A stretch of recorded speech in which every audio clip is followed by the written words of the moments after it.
Hi guys, my name is Lauren Crispino. I'm a fourth year medical student at Rowan SOM in New Jersey, and I'm currently applying for residency in emergency medicine this year. And this is my entry for the New Icons grant. So, just to tell you guys a little bit more about myself, I kind of started out in medicine as an undergraduate, and I was taken under the wing of somebody who has been one of my greatest mentors.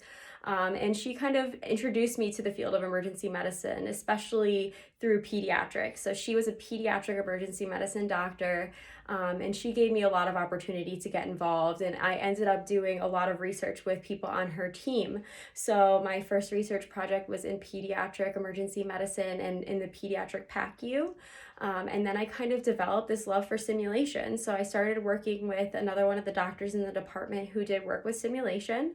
And we did research and we did community outreach through the use of simulation. And I really got a taste of kind of what it's like to be involved in medical education. And so that's something that I really wanted to do once I started medical school. And once I got to Rowan, I realized we didn't really even have a simulation department. And that was something that was frustrating to me because I saw how much simulation can change how people practice medicine and their confidence in what they're doing in medicine.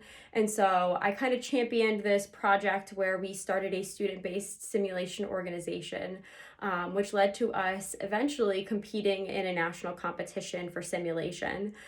In the first year we competed, we ended up in the semifinals somehow. And we were super excited about that because it did get us a little bit of money to buy some, non-high fidelity mannequins and some task trainers to allow us to practice a little bit more. And as that started happening, more interest got involved from the student body. And so more and more people came to our sessions to learn suturing, to learn how to do chest tubes, to learn how to intubate patients, just with the little bit of equipment that we did have and the stuff that we were able to make ourselves. And that was super exciting. And we ended up having two teams compete the next year, which was great. And one of the teams ended up winning the national championship. So that really set the bar, I think, for our school in terms of, getting us better simulation equipment. And now, as of this year, we are opening a brand new, high-tech simulation department that I was so lucky to be involved with, picking out some of the equipment that I thought would be useful and kind of working on that curriculum to integrate into the first and second years of medical school.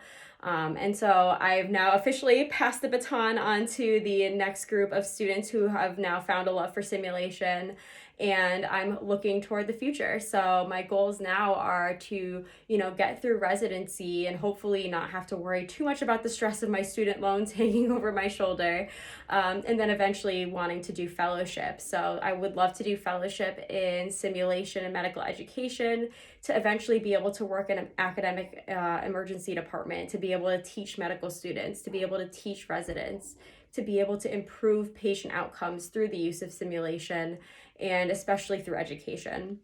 And I think that that's 100% doable, and I'm very excited to be able to do that, especially as an osteopathic physician.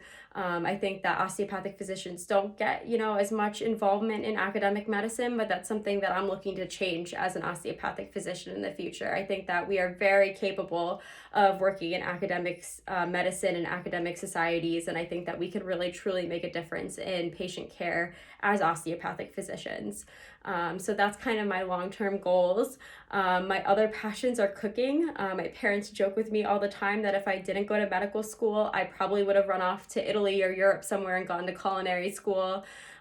Because I just love cooking for people. I love making people happy, and usually with a plate of food in front of them, everybody's more open to share and talk and communicate. And I think it opens a lot of doors amongst different cultures as well, because food is truly a universal language. I mean, everybody uses different ingredients, but the whole point is to, have a pleasant sensation when you're eating with someone and sharing that food with other people. So I love cooking. That's definitely something that's super passionate about, what I'm super passionate about. And then another thing is I'm such a cat lover and pet lover and animal lover. So I do have a cat. He's become my little baby during medical school, and he kind of helped me get through the stress of medical school.